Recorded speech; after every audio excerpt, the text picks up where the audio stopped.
ಪೊನ್ನಿಯಿನ್ ಸೆಲ್ವನ್ 5ನೇ ಪಾರ್ಟು 32ನೇ ಸಂಚಿಕೆ. ನಂದಿನಿ ತಿರ್ಗಾ ಹೋಗಿ ತನ್ನ ಕೋಣೆ ಒಳಗೆ ಬರೋಕ್ಕೋಸ್ಕರ ಉಂಟಾದ ಪ್ರಧಾನ ಬಾಗಿಲನ್ನು ಮುಚ್ಚಿ ಬೀಗ ಹಾಕ್ಬಿಟ್ಟು ಆಮೇಲೆ ಕೈಯಲ್ಲಿ ದೀಪದೊಡನೆ ಬೇಟೆ ಮಂಟಪಕ್ಕೆ ರಹಸ್ಯ ಬಾಗಿಲನ್ನು ತೆಕ್ಕೊಂಡು ಒಳಗಡೆ ಪ್ರವೇಶ ಮಾಡಿದ್ಲು. ಮಂತ್ರವಾದಿ ರವಿದಾಸನ್ ಮುಂಚೆನೇ ಘೋರವಾದ ಮುಖ ಇರೋನು, ಮೊಗದಲ್ಲೂ ತಲೆಯಲ್ಲೂ ಹೊಸದಾಗಿ ಬಂದಿರುವ ಗಾಯಗಳಿಂದ ಅವನ ನೋಟ ಇನ್ನೂ ಘೋರವಾಗಿತ್ತು. ನಂದಿನಿ ಅದನ್ನು ನೋಡಿಬಿಟ್ಟು, ಮಂತ್ರವಾದಿ, ಇದೇನು ನಿನ್ನ ಮೈಯೆಲ್ಲ ಹೊಸ ಗಾಯಗಳು ಅಂತ ಹೇಳ್ದ. ರಾಣಿ, ಇದರಲ್ಲಿ ತಮಗೆ ಏನು ಆಶ್ಚರ್ಯ ಏನು? ನಿಮ್ಮ ಹಾಗೆ ನಾವು ಚೆನ್ನಾಗೆ 3 ಹೊತ್ತು ತಿಂದು ಹಾಸಿಗೆ ಮೇಲೆ ಮಲಗಿ ಕಾಲ ಕಳಿಸೋರು ಅಂತ ಅಂದ್ಕೊಂಡಿದ್ದೀರಾ?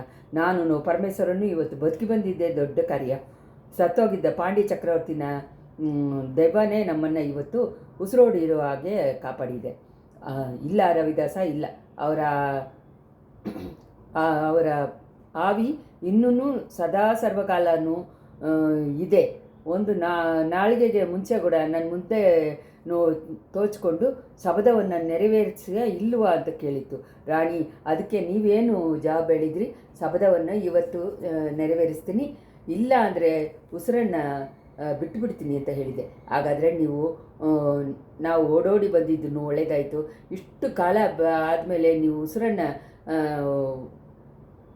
ಭೋಗಿಸ್ಕೊಳ್ಳೋದ್ರಿಂದ ಯಾರಿಗೇನು ಲಾಭ? ಎತ್ತಿದ್ದ ಕೆಲಸ ಎಲ್ಲ ಬೇಗ ಆಗಬೇಕು, ನಿಮ್ಮಿಂದ ಆಗದೆ ಇರೋದು ಅಂದರೆ ಆಗದೆ ಅಂತ ಯಾರು ಹೇಳಿದರು? ಶಪಥವನ್ನು ನೆರವೇರಿಸ್ತೀನಿ, ಅದಾದಮೇಲೆ ನನ್ನ ಪ್ರಾಣವನ್ನು ಬಿಟ್ಟುಬಿಡ್ತೀನಿ. ಬೇಡ, ಶಪಥವನ್ನು ನೆರವೇರಿಸಿದ ಮೇಲೆ ನೀವು ಮಾಡಬೇಕಾದ ಕೆಲಸ ಎಷ್ಟೋ ಇದೆ. ಮದುವೆಯಲ್ಲಿ ವೀರಪಾಂಡ್ಯ ನನ್ನ ಮಗನಿಗೆ ಲೋಕವೆಲ್ಲ ಗೊತ್ತಾಗೋ ಹಾಗೆ ಪಟ್ಟಾಭಿಷೇಕ ಮಾಡಬೇಕು. ಅದನ್ನೆಲ್ಲ ನೀವೇ ನೋಡ್ಕೊಳ್ಳಿ. ಇವತ್ತು ರಾತ್ರಿ ನನ್ನ ಕೆಲಸ ಮುಗಿದ್ಬಿಡುತ್ತೆ, ನನ್ನ ಬಾಳೂ ಮುಗಿದೋಗುತ್ತೆ. ರಾಣಿ, ಪಳವೇಟರೆಯರ್ನ ಪೊಕಿಷದಲ್ಲಿ ಇರುವ ದ್ರವ್ಯಗಳೆಲ್ಲ ಮಲೆನಾಡಿಗೆ ಹೋಗಿ ಸೇರಬೇಕು. ಅದಕ್ಕೆ ಅಂತ ನೀವು ನಿಮ್ಮ ಹೆಲ್ಪ್ ಬೇಕಾಗಿದೆ. ಶಪಥ ಆದಮೇಲೇನೂ ನನ್ನ ಗಂಡನ್ನ ಯಾಮಾರಿಸ್ಕೊಂಡು ಉಸಿರಿಂದ ಇರೋಕ್ಕೆ ಹೇಳ್ತೀಯಾ ಮಂತ್ರವಾದಿ? ಅಮ್ಮಣಿ, ನಿಮ್ಮ ಗಂಡ ಯಾರು?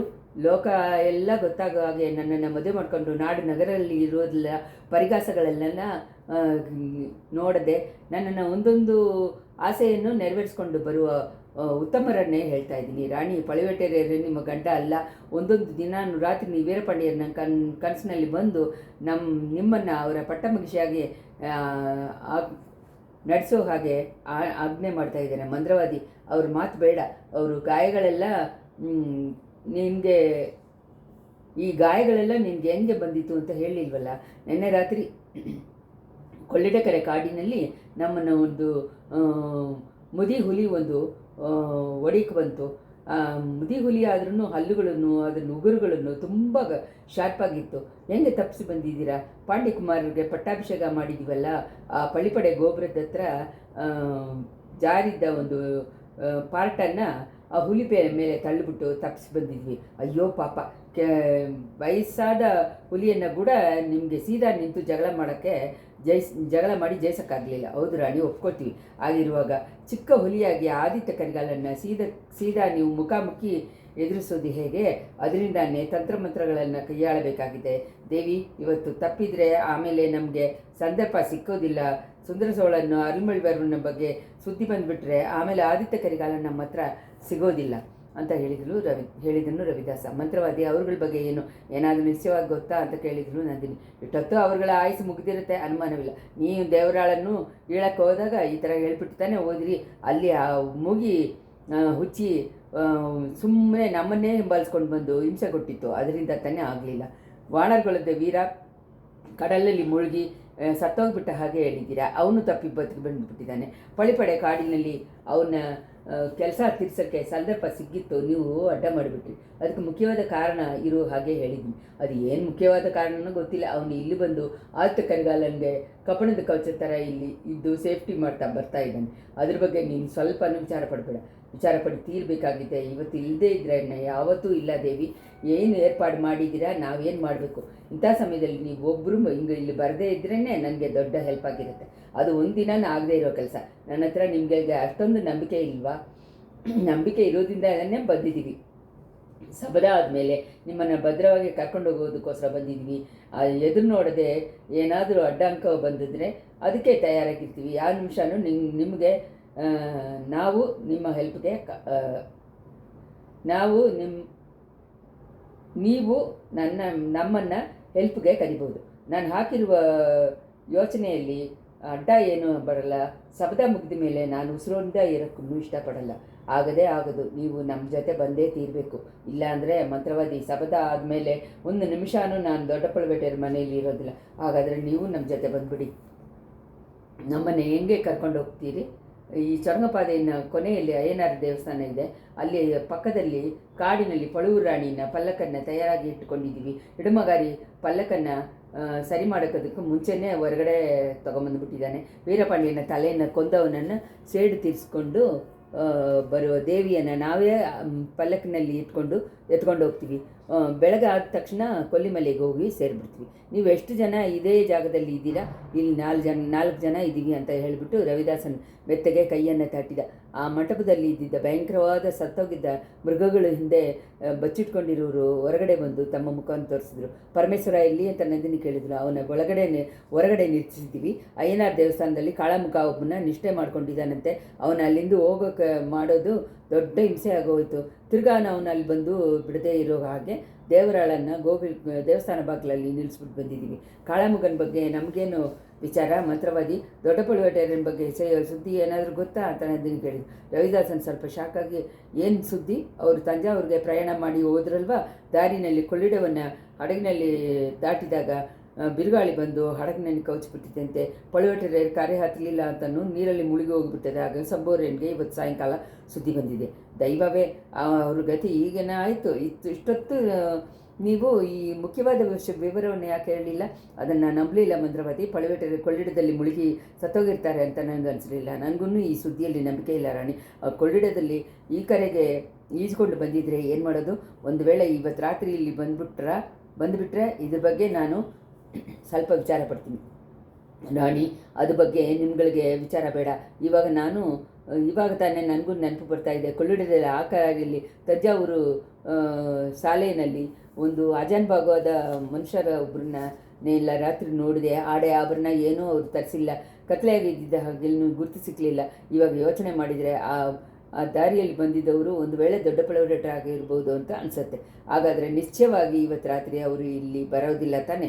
ಬರೋದೇ ಇಲ್ಲ. ಅದ್ರ ಬಗ್ಗೆ ನೀವು ಧೈರ್ಯವಾಗಿರ್ಬೋದು. ಇವಾಗ ನಮ್ಗಳಿಗೆ ಏನು ಆರ್ಡರ್ ಮಾಡ್ತೀರಾ ಅಂತ ಹೇಳಿ.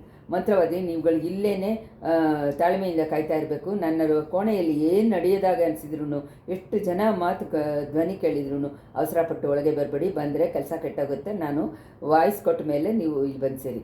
ರಾಣಿ, ನಿಮ್ಗಳಿಗೆ ನೀವು ಹೆಂಗೆ ವಾಯ್ಸ್ ಕೊಡ್ತೀರಾ? ಮಂತ್ರವಾದಿ, ನಾನು ಗಲಕಲ ಅಂತ ನಗದು ತುಂಬ ವರ್ಷಗಳಾಯಿತು ಅಂತ ನಿಂಗೆ ಗೊತ್ತಲ್ವಾ? ನಾನು ನಗದು ನೀನು ಕೇಳೇ ಇರೋಲ್ಲ. ದೇವಿ, ಒಂದೇ ಒಂದು ಸಮಯ ಆ ದುಷ್ಟ ಯುವಕ ವಂದ್ಯದೇವನ ಜೊತೆ ಮಾತಾಡ್ಕೊಂಡಿದ್ದಾಗ ನೀವು ನಗ್ದಿದ್ದನ್ನು ಕೇಳಿದೆ. ಆಹಾ, ಅದನ್ನು ಕೂಡ ಜ್ಞಾಪಕ ಇಟ್ಕೊಂಡಿದ್ದೀಯಾ? ಒಳ್ಳೆಯದು. ಇವತ್ತು ನಾನು ಗಲಗಲ ಅಂತ ಜೋರಾಗಿ ನಗೋ ಶಬ್ದ ಕೇಳಿದರೆ ನೀವು ರಹಸ್ಯ ಬಾಗಿಲನ್ನು ತೆಕ್ಕೊಂಡು ಒಳಗಡೆ ಬನ್ನಿ. ಕೆಲಸ ಆಗಿಬಿಟ್ಟದಕ್ಕೆ ಅದು ಗುರುತು. ಈವಾಗಲೂ ವಂದ್ಯದೇವನ್ನ ನೋಡಿಯೇ ನಾನು ನಗ್ದುಕೊಂಡಿದ್ದೀನಿ ಇರ್ತೀನಿ. ಅದ್ರ ಬಗ್ಗೆ ನೀವು ಆಶ್ಚರ್ಯ ಪಡಬೇಡ. ದೇವಿ, ನಿಮ್ಮ ಉದ್ದೇಶ ಏನು ಅನ್ನೋದು ಒಂದೇ ಸತಿ ಇವಾಗ ನನಗೆ ಅರ್ಥ ಆಗುತ್ತೆ. ಸ್ವಲ್ಪ ತಾಳಿದ್ರೆ ಎಲ್ಲ ಅರ್ಥ ಆಗಿಬಿಡುತ್ತೆ. ಈ ಎದುರು ನೋಡದೇ ಇರುವ ಅಡ್ಡಾಂಕ ಏನಾದರೂ ಬಂದರೆ ಆವಾಗ ನನ್ನ ಅಳುವ ಧ್ವನಿ ಕೇಳುತ್ತೆ. ತಕ್ಷಣ ನೀವು ಬಂದು ಸೇರಿರಿ. ನನ್ನನ್ನು ಹಾಗೆ ಮಾಡ್ತೀವಿ ರಾಣಿ. ಆದರೆ ನಿಮ್ಮ ಅಳುವುದನ್ನು ಕೇಳೋಕ್ಕೆ ನಾನು ಇಷ್ಟಪಡಲ್ಲ, ನಗುವನ್ನು ಕೇಳೋಕ್ಕೆ ನಾನು ಇಷ್ಟಪಡ್ತೀನಿ ಅಂತ ಅಂದ ಮಂತ್ರವಾದಿ ರವಿದಾಸ. ಇಷ್ಟರಲ್ಲಿ 32ನೇ ಸಂಚಿಕೆ ಮುಗಿಯಿತು. ಇವಾಗ 33ನೇ ಸಂಚಿಕೆ. ಅದೇ ಸಮಯದಲ್ಲಿ ವಂದ್ಯದೇವನು ತುಂಬ ಮನಸ್ಸಿಂದ ಟಯರ್ಡ್ ಆಗಿ ಕಡಂಬೂರು ಮಾಳಿಗೆಯನ್ನು ಸೇರಿದ ನಂದವನದಲ್ಲಿ ಹಂಗೆ ತಿರುಗ್ತಾ ಇದ್ದ. ಆ ನಂದವನ ಮಾಳಿಗೆಯನ್ನು ಹೊರಗಡೆ ಇರುವ ಮೊದಲು ಕೊನೆಯಿಂದ ಇತ್ತು. ರಾತ್ರಿನಲ್ಲಿ ಅರಳುವ ಪುಷ್ಪಗಳು ಇವಾಗ ಅರಳಿಕೊಂಡಿತ್ತು. ಪನ್ನೀರು, ಪಾರಿಜಾತ, ಮಲ್ಲಿಗೆ, ಮುಲ್ಲೆ ಅಂತ ಹೇಳಿಬಿಟ್ಟು ಎಲ್ಲ ಫ್ಲವರ್ಸನ್ನು ಸುವಾಸನೆ ಈ ಐಪಸಿ ಮಾದ ಕೊನೆಯಲ್ಲಿ ಗಾಳಿ ಅವನ ಹತ್ರ ಕೊಂಡು ಸೇರಿಸಿತ್ತು. ಆಹಾ, ಇಷ್ಟೊತ್ತಲ್ಲಿ ಪಳೆಯಾರೆ ಅರಮನೆ ನಂದವನದಲ್ಲಿ ನಾವು ಇರಬಾರ್ದ? ಆ ಥರ ಇರುವಾಗ ದಿಢೀರಂತ ಕುಂದಾವಿ ದೇವಿನ ಹೆಜ್ಜೆ ಶಬ್ದ ಕೇಳಬಾರ್ದ ಅಂತ ಅವನ ಮನಸ್ಸು ಯೋಚನೆ ಮಾಡಿತ್ತು. ಇಲ್ಲಿ ಬಂದು ಈ ಕಡಂಬರ ಅರಮನೆಯಲ್ಲಿ ಸಿಕ್ಕಾಕೊಂಡಿದ್ವಲ್ಲ, ಹುಚ್ಚಿಡಿದಿದ್ದ ಯುವರಾಜರ ಹತ್ರ ಸಿಕ್ಕಾಕೊಂಡು ಈ ಥರ ಒದ್ದಾಡ್ತೀವಲ್ಲ ಅಂತ ಅಂದ್ಕೊಂಡ. ಆದಿತ್ಯ ಕರಿಗಾಲರು ಯಾವತ್ತೂ ಇಲ್ಲದೆ ಇವತ್ತು ಸಾಯಂಕಾಲ ಅವನ ಮೇಲೆ ಪೆಚ್ಚಿ ಬಿದ್ದರು. ಇನ್ಮೇಲೆ ಇವತ್ತು ನನ್ನ ಮುಖದಲ್ಲಿ ನೀನು ನೋಡಬೇಡ, ನಾಳೆ ಬೆಳಗ್ಗೆ ಆಗೋ ಅಷ್ಟರಲ್ಲಿ ನಿನ್ನ ಬಗ್ಗೆ ಏನು ಅಂತ ಹೇಳಿ ನಾನು ತೀರ್ಮಾನವನ್ನು ಹೇಳ್ತೀನಿ ಅಂತ ಹೇಳಿದ ತಕ್ಷಣ ಅವನ ಮನಸ್ಸನ್ನು ತುಂಬ ಗಾಯಕೊಂಡಿಸ್ತು. ಒಂದು ದಿನ ಇಲ್ಲದೆ ಅವರು ಈ ಥರ ಕೋಪ ಮಾಡ್ಕೊಂಡು ಬಿಟ್ಟಿದ್ರಲ್ಲ ಪಾಪ, ಅವ್ರ ಮೇಲೆ ತಪ್ಪು ಹೇಳಿ ಏನು ಪ್ರಯೋಜನ? ಅವ್ರ ಮನಸ್ಸು ಆ ಥರ ಕನ್ಫ್ಯೂಸ್ ಆಗಿಬಿಟ್ಟಿದೆ. ಅವ್ರ ಪರಿಸ್ಥಿತಿಯನ್ನು ನೆನೆಸಿ ನೋಡುವಾಗ ವಂದಿತೆ ಅವನಿಗೆ ಅವ್ರ ಮೇಲೆ ಪಶ್ಚಾತ್ತಾಪನೇ ಉಂಟಾಯಿತು. ಅವತ್ತೆಲ್ಲ ಆದಿತ್ಯ ಕರಿಗಾಲರನ್ನ ಉನ್ಮತ್ತ ಕೊನೆಯನ್ನು ಮುಟ್ಟಿತ್ತು. ಉತ್ಸಾಹನೂ, ಟೈರ್ಡ್ನೆಸ್ಸನ್ನು, ಕೋಪನೂ, ಕುತೂಹಲನೂ, ಸ್ನೇಹ ಭಾವನೆಯನ್ನು, ಕೊಠೂರವಾದ ಸೇಡನ್ನು ಎಲ್ಲ ಮಾರಿ ಅವ್ರನ್ನ ಹಿಡಿದು ಅಲ್ಲಾಡಿಸ್ಬಿಡ್ತು. ಅವ್ರನ್ನು ತಮ್ಮನ್ನು ಸುತ್ತಿ ಇರೋರನ್ನ ಆ ಥರ ಆಡಿಸಿಕೊಂಡಿದ್ರು. ನೆಕ್ಸ್ಟ್ ಮಿನಿಟ್ ಅವರಿಗೆ ಏನು ಮಾಡ್ತಾರೋ ಅಂತ ಹೇಳಿ ಪಕ್ಕದಲ್ಲಿ ಇರೋರು ಗದಿಕಲಿಗೆ ಹೋಗಿದ್ರು.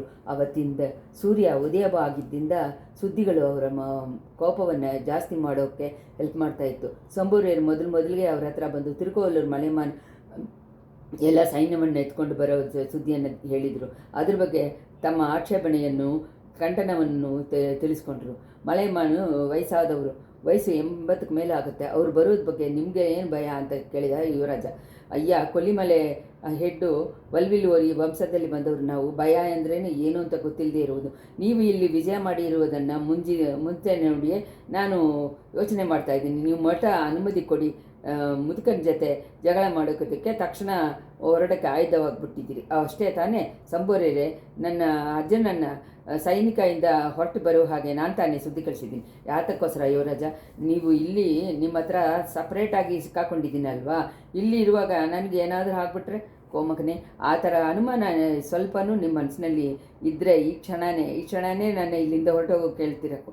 ಅಯ್ಯೋ, ಇದು ನಿಮ್ಮ ರಾಜ್ಯ, ಇದು ನಿಮ್ಮ ಅರಮನೆ, ನೀವು ಇದನ್ನು ಕೊನೆಯಲ್ಲಿ ಹುಲಿಪಾವುಟ ಹಾರ್ತಾ ಇದ್ದೆ. ಇಲ್ಲಿಂದ ನಿಮ್ಮನ್ನು ಹೋಗೋಕ್ಕೆ ಹೇಳೋದಕ್ಕೆ ನಾನು ಯಾರು? ನೀವು ಅನುಮತಿ ಕೊಟ್ಟರೆ ನಾನು ನಮ್ಮ ಕುಟುಂಬದವ್ರನ್ನು ಇಲ್ಲಿಂದ ಹೋಗ್ಬಿಡ್ತೀವಿ. ಮಿಲಾಡುಡಿಯಾರು ಅವರ ಮಿಲಾಡುಡಿಯಾರ ಮಲೆಮಾನ್ನ ಕರೆಸ್ಕೊಂಡು ನೀವು ನಿರ್ಭಯವಾಗಿ ಇಲ್ಲೇ ಇರ್ಬೋದು. ಓಹೋ, ವಲ್ವಿಲುವರಿನ ವಂಶದಲ್ಲಿ ಹುಟ್ಟಿದ ನೀವು ಭಯ ಗೊತ್ತಿಲ್ಲದೆ ಇರೋದು, ವಿಜಯಾಲ ಸೊಳೆಯ ವಂಶ ಬಂದಿದ್ದು ನಾವು ಭಯಾಂಕೊಳ್ಳಿಗಳು ಅಂತ ಹೇಳಿ ಸುತ್ತಿ ತೋರಿಸ್ತೀರಾ? ಯುವರಾಜನ್ನ ವಜ್ರದ ಹೃದಯನು, ವೀರಧೀರನು ಲೋಕಕ್ಕೆಲ್ಲ ಗೊತ್ತಿರೋದು. 12ನೇ ವಯಸ್ಸಿನಲ್ಲಿ ನೀವು ಸೇವೂರು ಪೋರ್ಕಳದಲ್ಲಿ ಸುತ್ತಿ ವೈರಿಗಳನ್ನ ಚಿನ್ನ ಪಿನ್ನ ಮಾಡಿಬಿಟ್ಟು ವೀರ ಅಂತ ಹೆಸರು ಇಟ್ಕೊಂಡಿದ್ದೀರಿ.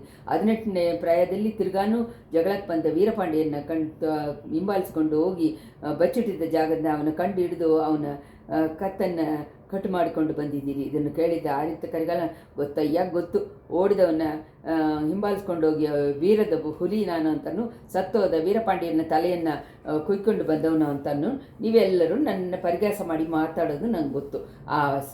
ಆ ಪಳುವೂರು ಮೋಗಿನಿ ದೆವ್ವ ಇಂಥ ಒಂದು ವದಂತಿಗಳನ್ನು ಹಬ್ಬಿಸಿಬಿಟ್ಟಿದೆ ಅಂತ ಅನ್ನೋದನ್ನು ನಂಗೆ ಗೊತ್ತು ಅಂತ ಹೇಳಿಬಿಟ್ಟು ಭಯಂಕರವಾದ ಧ್ವನಿಯಲ್ಲಿ ನಗುದ್ರು. ಸಂಬೋರಿಯರಿಗೆ ಯಾಕೆ ಈ ಹುಚ್ಚಿಕೊಂಡವು ಯುವರಾಜರ ಹತ್ರ ಮಾತು ಕೊಟ್ಟಿದ್ವಿ ಅಂತ ಆಗ್ಬಿಡ್ತು. ಕೋಮಗನೆ, ನಾನು ಏನು ಮಾಡಿದ್ರು ನೀವು ತಪ್ಪಾಗ್ಬಿಡುತ್ತೆ. ನಿಮ್ಮ ಉಚಿತ ಹೇಗನೋ ಹಾಗೆ ಮಾಡಿ ನಾನು ಹೋಗ್ಬಿಟ್ಟು ಬರೋದು ಸರಿಯೇ, ಆದರೆ ಈ ಕೋಟೆ ಬಿಟ್ಟು ಹೋಗೋ ಯೋಚನೆ ಮಾತ್ರ ಬಿಟ್ಬಿಡಿ. ಈ ಅರಮನೆಯಲ್ಲಿ 4 ತಿಂಗಳಿಗೆ ಮುಂಚೆ ನಡೆದಿದ್ದ ಸಂಚುಗಳ ಬಗ್ಗೆನೂ ನಿಜವನ್ನು ತಿಳ್ಕೊಳ್ಳೋ ತನಕ ನಾನು ಈ ಜಾಗ ಬಿಟ್ಟು ಹೋಗೋದಿಲ್ಲ, ನೀವು ಹೋಗೋಕೆ ಬಿಡಲ್ಲ ಅಂತ ಹೇಳಿದರು ಕರಿಗಾಲರು.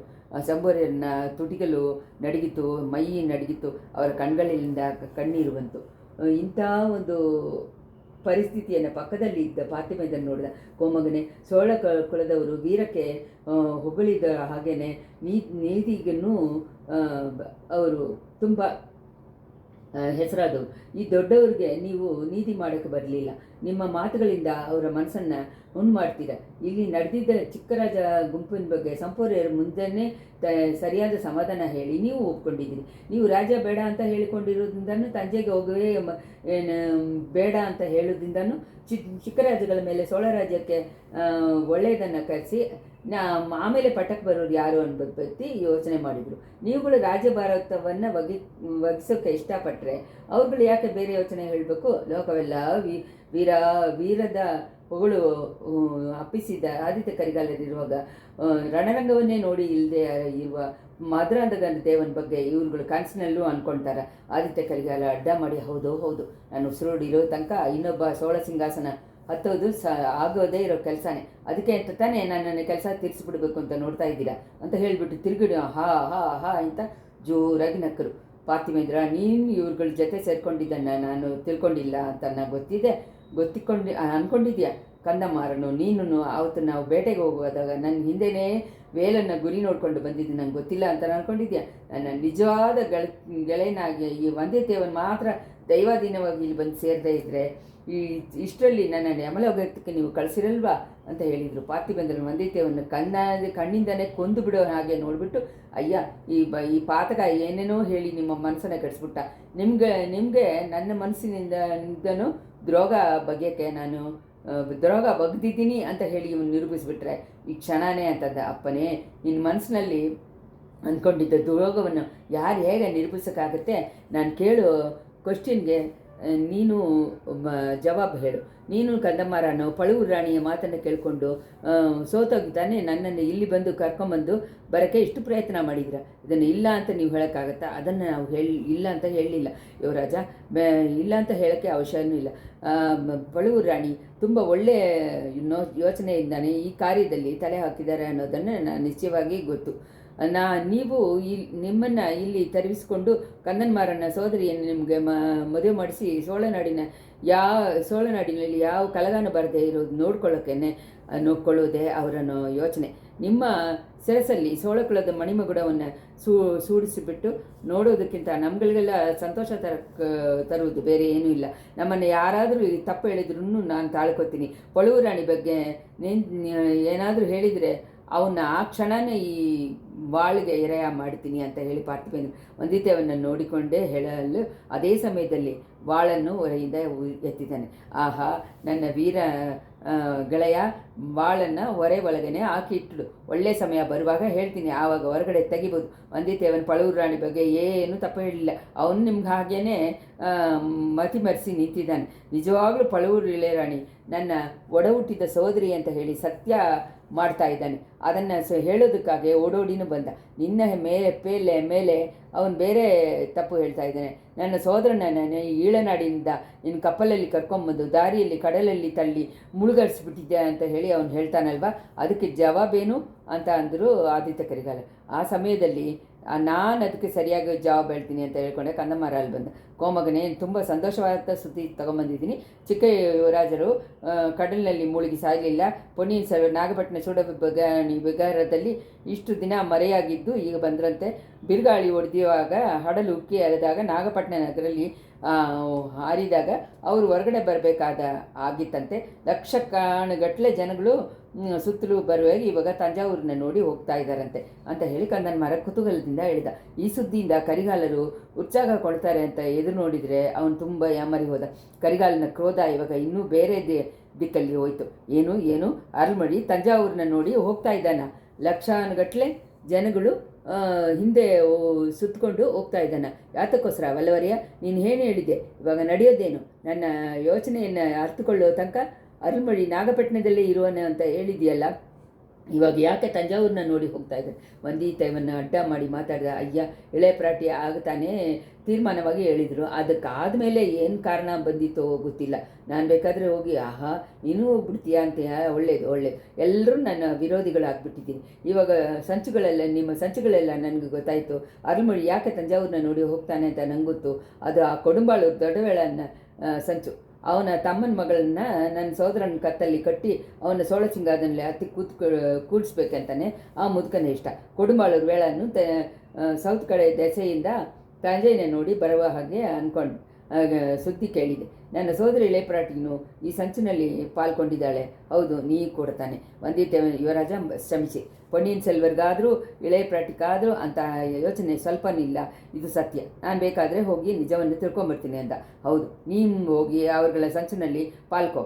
ಸ್ಕಂದನ ಮರ, ಇವನ್ನ ತಕ್ಷಣ ಹಿಡಿದು ಈ ಅರಮನೆಯಲ್ಲಿ ಸರಂಗ ಸೆರೆ ಏನಾದರೂ ಇದ್ದರೆ ಅದರಲ್ಲಿ ಹಾಕ್ಬಿಡು ಅಂತ ಅಂದ ತಕ್ಷಣ ಕಂದನ್ ಮರ ತುಂಬ ಕುತೂಹಲದಿಂದ ವಂದಿತೇವನ ಹತ್ರ ಹೋದ. ತಕ್ಷಣ ಕಡಿಗಾಲರು ತಮ್ಮ ಆಜ್ಞೆಯನ್ನು ಚೇಂಜ್ ಮಾಡಿಕೊಂಡು, ಬೇಡ ಬೇಡ, ಸೋಳರ್ ಕುಲದವರು ನೀತಿ ತಪ್ಪದೇ ಇರೋರು, ಅವನ ತಪ್ಪು ರುಜುವಾಗೋ ತನಕ ದಂಡನೆ ಕೊಡಲ್ಲ. ವಲವರೆಯ, ಇವತ್ತು ಪೂರ್ತಿ ನನ್ನ ಮುಖದಲ್ಲಿ ನೀನು ನೋಡಬೇಡ, ಅದೇ ನಾನು ಕೊಡೋ ದಂಡನೆ. ನಿನ್ನನ್ನು ತಂಜಾವೂರಿಗೆ ಕಳಿಸ್ತೀನೋ ಸೆರೆಗೆ ಕಳಿಸ್ತೀನೋ ಅನ್ನೋದ್ರ ಬಗ್ಗೆ ನಾಳೆ ಹೇಳ್ತೀನಿ. ಹೋಗು, ನೀವು ಒಂದು ಕ್ಷಣನೂ ಇಲ್ಲಿ ನಿಲ್ಬೇಡ, ಹೋಗ್ಬಿಡು ಅಂತಂದರು. ಕರಿಗಾಲನ ಮುಖವನ್ನು ಆವಾಗ ವಂತಿತೇವ ನೋಡಿದ. ಅವರ ಕಣ್ಣಿನ ಸಮೀಕ್ಷೆ ಇದೆಲ್ಲ ಆಟ ಅಂತ ಹೇಳೋ ಹಾಗೆ ಅನಿಸಿತ್ತು. ಆದ್ರೂ ಉನ್ಮತ್ತಕೊಂಡಿದ್ದ ಯುವರಾಜರ ಪಕ್ಕದಲ್ಲಿ ಇಲ್ಲದೇ ಇರೋದೇ ಒಳ್ಳೆಯದು ಅಂತ ಹೇಳಿ ಒಂದು ಕ್ಷಣದಲ್ಲಿ ತೀರ್ಮಾನ ಮಾಡಿಕೊಂಡು ವಂದಿತೇವ, ಅಯ್ಯ ನಿಮ್ಮ ಸಿದ್ಧ ನನ್ನ ಬಾಕ್ಯ ಅಂತ ಹೇಳಿಬಿಟ್ಟು ಹೊರಗೋದ. ಆಮೇಲೆ ಅವತ್ತು ಹಗಲಲ್ಲಿ ಯುವರಾಜರನ್ನ ಕಟ್ಲೆನ ಹೆಸರಲ್ಲಿ ಸಂಬೂರನ್ನು ಪಾರ್ಥಿಮೇಂದ್ರನು ತಿರುಕೋಲೂರು ಮಲೆಮಾನನ ಎದುರುಗೊಂಡು ಕರೆಯಕ್ಕೋಸ್ಕರ ಹೋದರು ಅಂತ ಹೇಳಿ ವಲ್ಲವರೇನು ವಂದಿತೇವನು ತಿಳ್ಕೊಂಡ. ಈ ಯುವರಾಜನು ಕಂದನ್ಮಾರನು ತುಂಬ ಹೊತ್ತು ಅಂತರವಾಗಿ ಮಾತಾಡ್ಕೊಂಡಿದ್ದನ್ನು ತಿಳ್ಕೊಂಡ. ಈ ಸಂಭವಗಳೆಲ್ಲ ವಂದಿತೇವನಿಗೆ ತುಂಬ ಟಯರ್ಡ್ ಅಂತ ಅನಿಸ್ಬಿಡ್ತು. ಮಾರನೇ ದಿನ ಬೆಳಗ್ಗೆ ಯುವರಾಜ ತನಗೆ ಏನು ಆಜ್ಞೆ ಮಾಡ್ತಾರೋ, ತಂಜಾವೂರಿಗೆ ಹೋಗಿ ಹೇಳ್ತಾರೋ, ದಾರಿಯಲ್ಲಿ ಪಳೆಯಾರಿಗೆ ಹೋಗೋ ಅಂತ ಹೇಳ್ತಾರೋ ಹೇಳಿದರೆ ಎಷ್ಟು ಚೆನ್ನಾಗಿರುತ್ತೆ. ಕಡಂಬೂರು ಮಾಳಿಗೆ ಬಾಳು ಅವನಿಗೆ ಇಷ್ಟನೇ ಆಗಲಿಲ್ಲ. ಇಲ್ಲಿ ಯಾರು ಉತ್ಸಾಹವಾಗಿ ಇಲ್ಲೋದಿಲ್ಲ. ಇಲ್ಲಿ ಇರೋರು ಎಲ್ಲರೂ ಯಾವಾಗಲೂ ಏನೋ ಒಂದನ್ನು ಕಳ್ಕೊಂಡವ್ರ ಹಾಗೇನೇ ತೋಚ್ತಾ ಇದ್ದಾರೆ. ಅಸ್ತಮನ ಆಗಿಬಿಟ್ರೆ ಈ ಮಾಳಿಗೆ ಮನುಷ್ಯರುಗಳು ಬಾಳುವ ಮಾಳಿಗೆ ಅಂತಲೇ ಅನಿಸಲ್ಲ. ದೆವ್ವಗಳು, ಪಿಚಾಚುಗಳು ಕುಡಿಕೊಂಡಿರುವ ಹಾಳು ಬಿದ್ದ ಮಾಳಿಗೆಯಾಗಿ ಅನಿಸಿತ್ತು. ಇಲ್ಲಿಂದ ಯಾವಾಗ ಹೇಗೆ ಹೊರಟು ಹೋಗ್ತೀವಿ?